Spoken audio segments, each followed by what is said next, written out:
Hola, ¿qué tal? En esta ocasión voy a hablar sobre diversos tratamientos farmacológicos. Para empezar, hablaré sobre el tratamiento farmacológico para la tuberculosis. Pero, ¿qué es la tuberculosis? Bueno, esta es una enfermedad causada por la bacteria Mycobacterium tuberculosis.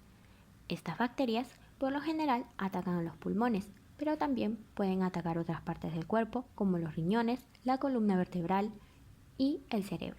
Por ello, si no se trata apropiadamente, la tuberculosis puede llegar a ser mortal.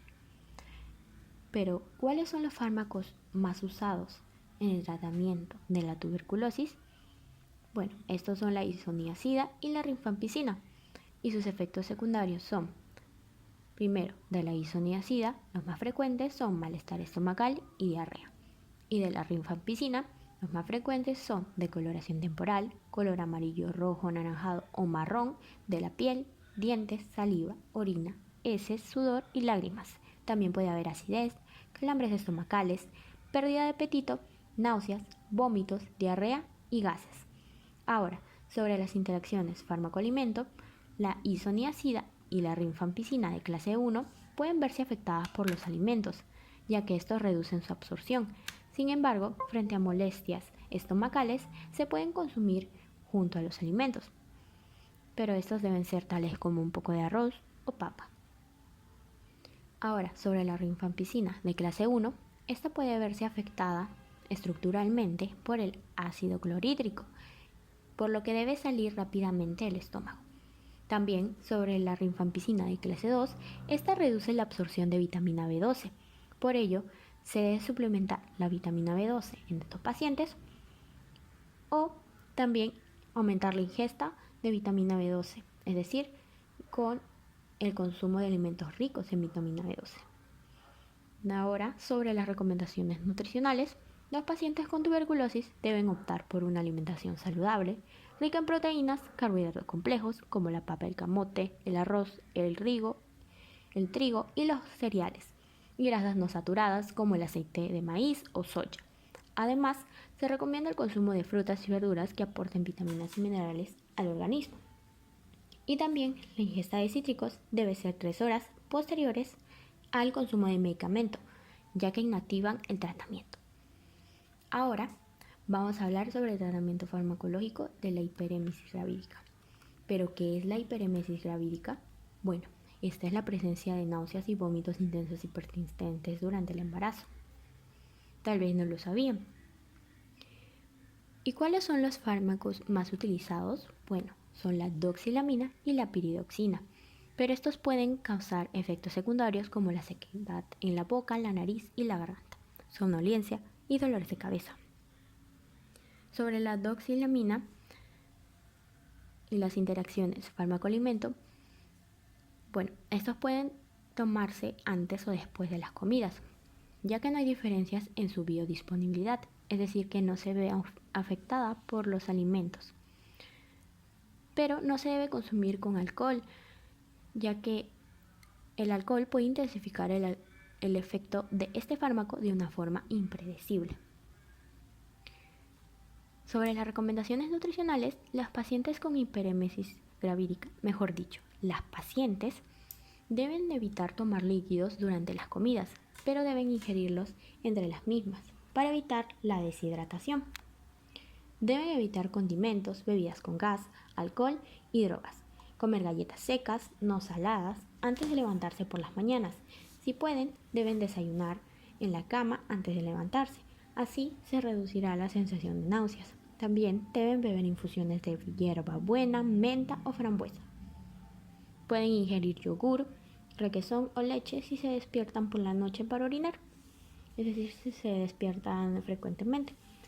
También pueden tomar periodos frecuentes de reposo y no realizar actividades que supongan esfuerzos excesivos y realizar actividades que les agraden. Ahora hablaré sobre los antidiarreicos. ¿Pero qué son los antidiarreicos? Bueno, estos están dirigidos a reducir o suprimir los síntomas propios de la diarrea. Y los fármacos más utilizados son la loperamida y el subsalilato de bismuto. Y sus efectos secundarios son el estreñimiento, las náuseas, la boca seca y el dolor abdominal. Sobre las interacciones fármaco-alimentos se deben evitar alimentos ricos en fibra, como frutas, legumbres y alimentos irritantes para el estómago como café y ají. Y las recomendaciones nutricionales son tener en cuenta que la diarrea se genera mayormente por una mala manipulación de alimentos, por lo que se debe considerar lavar bien los alimentos y las manos antes de consumir los alimentos. Ahora hablaré sobre los laxantes. ¿Y qué son los laxantes? Bueno, los laxantes son medicamentos que se utilizan para producir las deposiciones. Los más utilizados son el bisacodilo y la fenolftaleína. Y sus efectos secundarios son los calambres abdominales, distensión abdominal y malestares estomacales. Sobre las interacciones fármaco-alimento de estos fármacos, es que se deben evitar alimentos de difícil digestión como carnes rojas y alimentos procesados. Y sobre las recomendaciones nutricionales, se debe consumir alimentos ricos en fibra para que el flujo intestinal sea favorable para la salud y se eviten este tipo de problemas. Ahora, sobre los antianginosos. ¿Qué son los antianginosos? Bueno, los antianginosos son fármacos utilizados en la prevención y tratamiento de la cardiopatía isquémica. Y los más utilizados son la cafinitrina y el cordiplast. Pero estos pueden ocasionar efectos secundarios como somnolencia, cansancio, dolor de cabeza, latidos rápidos del corazón, mareos al incorporarse o ponerse de pie y baja tensión arterial o hipotensión. Sobre las interacciones fármaco-alimento, se debe evitar el consumo de alcohol durante el tratamiento, ya que puede aumentar el efecto hipotensor, es decir, la disminución de la tensión arterial, y el efecto vasodilatador de cordiplast. Sobre las recomendaciones nutricionales, los pacientes deben consumir grasas totales que cubran menos de un 30% del total de calorías, y es muy importante distribuir los ácidos grasos de manera saludable para que se favorezca la presencia de ácidos grasos insaturados y se limite la cantidad de ácidos grasos saturados y colesterol. También es fundamental aumentar el consumo de frutas y verduras, ya que al menos 5 raciones diarias deben provenir de este grupo. Es conveniente también cocinar sin sal, utilizando en su lugar condimentos como ajo, cebolla, tomillo, clavo de olor, pimienta u orégano. Ahora, sobre los antihipertensivos. ¿Qué son los antihipertensivos? Bueno, estos son medicamentos utilizados para disminuir el riesgo cardiovascular en los pacientes con hipertensión arterial, controlando la presión arterial hasta niveles adecuados. ¿Cuáles son los fármacos más utilizados? Bueno, son el benacepril y el captopril, y sus efectos secundarios son la tos, el dolor de cabeza, los mareos, náuseas, somnolencia, sabor salado o metálico o disminución del sentido del gusto.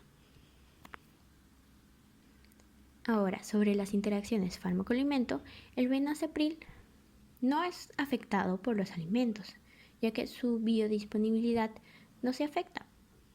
Y el captopril se debe administrar una hora antes de la ingestión de alimentos, ya que disminuye su biodisponibilidad en un 50% aproximadamente, retrasando el comienzo de su efecto antihipertensivo. Las recomendaciones nutricionales son que las personas con hipertensión deben consumir alimentos que sean naturalmente bajos en grasa, como granos integrales, frutas y verduras. Y deben evitar o reducir los alimentos que sean ricos en grasa saturada y limitar la cantidad de alimentos procesados y fritos que se consumen. También deben reducir el consumo de sal. Ahora, sobre los antidiuréticos. ¿Qué son los diuréticos? Bueno, estos son un tipo de medicamento que hacen que los riñones produzcan más orina, es decir, que ayudan al cuerpo a eliminar el líquido y la sal sobrante. Estos se usan para tratar la presión arterial alta, el edema y otras afecciones. ¿Cuáles son los fármacos diuréticos más utilizados? Bueno, son la clortalidona y el hidroclorotiazida. Y sus efectos secundarios son la micción frecuente, la diarrea, la pérdida de apetito y el dolor de cabeza. Sus efectos eh, o interacciones fármaco-alimento de la clortalidona es que se debe tomar a la hora de comer, con un poco de líquido, preferiblemente por la mañana. Y la hidroclorotiazida se puede tomar con o sin alimentos. Los comprimidos pueden tomarse con la ayuda de un poco de agua u otra bebida no alcohólica. Y sobre las recomendaciones nutricionales, el objetivo del tratamiento dietético de las enfermedades que requieren este tipo de tratamiento es regular el contenido mineral de la dieta, especialmente el sodio y el potasio. También se debe reducir la dependencia de la sal y consumir unos 2 litros de agua con bajo contenido en minerales. Son las principales medidas que se toman en nutrición. También es conveniente reducir el consumo de alimentos que contengan grasas saturadas, como lo son la carne, la bollería o la mantequilla, porque no son recomendables para ninguna enfermedad que afecte a la acumulación de líquidos y además aumentan la producción de toxinas. Ahora, también se debe vigilar al paciente porque puede haber desequilibrios de líquidos y electrolitos. También se debe monitorizar el perfil lipídico y evitar las bebidas alcohólicas porque pueden causar hipotensión o disminución de la presión arterial y aumento de la excreción de agua que conduce a la deshidratación. Y se debe también ahora hablar sobre los antiagregantes plaquetarios. ¿Pero qué son los antiagregantes plaquetarios? Bueno, estos son un grupo de fármacos cuyo principal efecto es inhibir el funcionalismo de las plaquetas, evitando así su agregación y la consiguiente formación de trombos en el interior de los vasos sanguíneos. ¿Cuáles son los fármacos más utilizados o los antiagregantes plaquetarios más utilizados? Bueno, estos son el ácido acetilsalicílico y el dipiridamol. Y los efectos secundarios más frecuentes son la diarrea, la picazón, las náuseas, la erupción cutánea y el dolor de estómago. Sobre las interacciones fármaco-alimento, estos fármacos se deben tomar con las comidas, ya que producen con frecuencia irritación gastrointestinal. Como se mencionó, se debe de consumir con alimentos como un poco de arroz o un poco de papa. Ahora, sobre las recomendaciones nutricionales, se debe tener un estilo de vida saludable, con una alimentación equilibrada, rica en frutas y vegetales, así como una buena realización de ejercicio físico regular. Evitar el tabaquismo y el consumo de bebidas alcohólicas, así como tener un ritmo de sueño suficiente. Ahora, sobre los anticoagulantes. Los anticoagulantes, que son sustancias utilizadas para el tratamiento de la trombosis, por su capacidad para dificultar el proceso de coagulación de la sangre. Ahora, ¿cuáles son los fármacos más utilizados o los anticoagulantes más utilizados? Son el dabigatran y la warfarina. Y sus efectos secundarios más comunes son molestias estomacales, dolor de estómago, acidez estomacal y náuseas. Ahora, sobre las interacciones fármaco-alimento, la hierba de San Juan es un potente inductor de la glicoproteína P y puede afectar la eficacia del dabigatran. Por ello, no se debe utilizar esta hierba durante el tratamiento con dabigatran. Por otro lado, la warfarina funciona interrumpiendo el papel de la vitamina K. Las recomendaciones nutricionales son que es importante consumir la misma cantidad de vitamina K todos los días. Para que el consumo de vitamina K sea uniforme, se debe evitar cambiar las cantidades de alimentos o bebidas ricas en vitamina K que se consumen día a día o semana a semana. También no se debe beber cerveza, no se debe fumar ni mascar tabaco. Y mientras se toma warfarina, se debe consumir solamente pequeñas cantidades de bebidas como jugo de arándanos agrios y jugo de toronja, o también se deben evitar por completo. Ahora, sobre los trombolíticos, ¿qué son los trombolíticos? Bueno, estos son disolventes rápidos de coágulos grandes y los más utilizados son la streptokinasa y la alteplasa. y sus efectos secundarios más comunes son las erupciones cutáneas y el enrojecimiento de la piel, el descenso de la presión arterial o hipotensión, hemorragias gastrointestinales o genitourinarias, fiebre, náuseas y vómitos. Sobre las interacciones fármaco-alimento, no hay interacciones fármaco-alimento, ya que se administran estos fármacos por vía intravenosa. Las recomendaciones son que entre las frutas que destacan la piña y el kiwi como las más completas de las que se han estudiado debido a que las dos tienen más de un efecto antitrombótico. Es decir, que se recomienda el consumo de piña y kiwi en los pacientes con tratamiento trombolítico.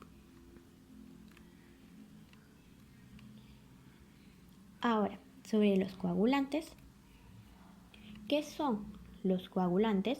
Bueno, estos son estimulantes de la coagulación sanguínea, es decir, de la coagulación de la sangre. Y el más utilizado es la tarexa o ácido tranexámico. Y este puede producir efectos secundarios como náuseas, diarrea, dolor de estómago, incomodidad y vómitos. Y sobre las interacciones fármaco-alimento, estos fármacos se toman con o sin alimentos, 3 veces al día durante 5 días como máximo, durante la menstruación mensual. Y sobre las recomendaciones nutricionales, los alimentos que mejoran la coagulación son aquellos que tienen hojas verdes, como lo son las espinacas, el brócoli, la col, la lechuga y los espárragos, debido a su rico contenido en vitamina K. Y también se debe consumir hígado porque ayuda a la coagulación de la sangre también, porque también es rico en vitamina K. Ahora por último, para terminar, vamos a hablar sobre los antibióticos de mayor uso. ¿Cuáles son los antibióticos de mayor uso? Bueno, primero voy a hablarles un poquito sobre qué son los antibióticos, ¿no? Seguro que ya lo saben, son muy conocidos y estos sirven para combatir las infecciones bacterianas, ¿no? Es decir, las infecciones causadas por bacterias. Y los fármacos más utilizados son la amoxicilina y la ampicilina. Y sus efectos secundarios son las náuseas, los vómitos, la diarrea, los cambios en el gusto y el dolor de cabeza. Y ahora, sobre las interacciones fármaco-alimento, la amoxicilina no se ve afectada por los alimentos, es decir, su absorción no se ve afectada por los alimentos, por lo que se puede consumir junto con los alimentos sin ningún problema. Y la ampicilina sí se ve afectada, ya que los alimentos inhiben la absorción de la ampicilina, por lo que el antibiótico se debe administrar unas horas antes o 2 horas después de las comidas. Ahora, para finalizar, ¿cuáles son las recomendaciones nutricionales? Bueno, en este caso son recomendaciones generales. Se recomienda no automedicarse debido a que una mala manipulación de estos fármacos puede ser contraproducente para la salud, ya que se ha demostrado que el uso indebido y abusivo de estos fármacos puede conllevar una resistencia de los mismos, es decir, a la muy conocida resistencia a los antibióticos. Bueno, espero que este contenido les haya servido. Si es así, dejen su me gusta y compartan. Será hasta una próxima oportunidad.